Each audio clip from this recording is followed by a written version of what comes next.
دوستو، ایک شخص تھا، اس کی بیوی اس کو منہ نہیں لگاتی تھی اور شوہر سو جان سے اس کا عاشق تھا۔ بیوی کی طبیعت شوہر سے نہیں ملتی تھی، اس لیے وہ طلاق لینا چاہتی تھی، مگر شوہر طلاق نہیں دیتا تھا۔ شوہر اس کو یہی نہیں کہ ستاتا نہیں تھا، بلکہ محبت کرتا تھا، مگر وہ رہنا ہی نہیں چاہتی تھی۔ ایک دن دونوں میاں بیوی بیٹھے ہوئے بات چیت کر رہے تھے۔ بیوی کچھ کہہ رہی تھی، مرد نے بھی کوئی جملہ کہا، بس وہ چپ ہو کر بیٹھ گئی۔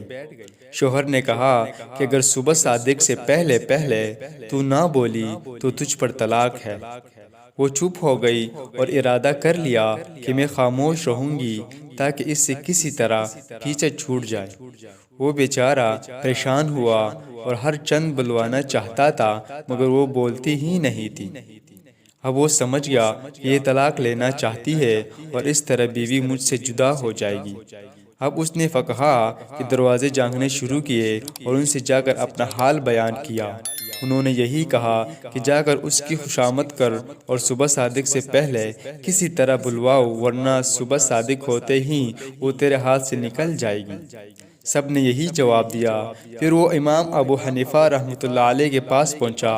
وہ وہاں کا حاضر باش تھا، متفکر اور پریشان بیٹھ گیا۔ امام صاحب نے فرمایا کہ آج کیا بات ہے، پریشان کیوں ہو؟ اس نے کہا کہ حضرت، واقعہ یہ ہے کہ بیوی سے میں نے کہہ دیا کہ تو اگر صبح صادق تک نہ بولی تجھ پر طلاق۔ اب وہ خاموش ہو کر بیٹھ گئی ہے۔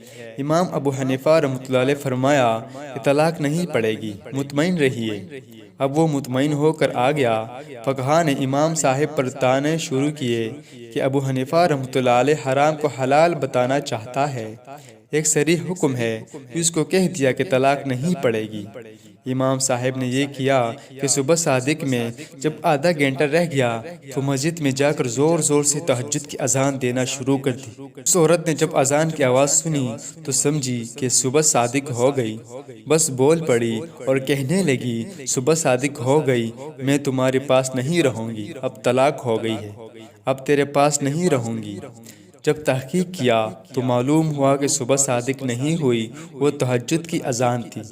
لوگ قائل ہو گئے کہ واقعی امام صاحب فقیہ بھی ہیں اور مدبر بھی۔ امید کرتا ہوں کہ آپ کو آج کی ویڈیو پسند آئی ہوگی۔ ملتے ہیں نیکسٹ ویڈیوز میں، تب تک کے لیے اللہ حافظ۔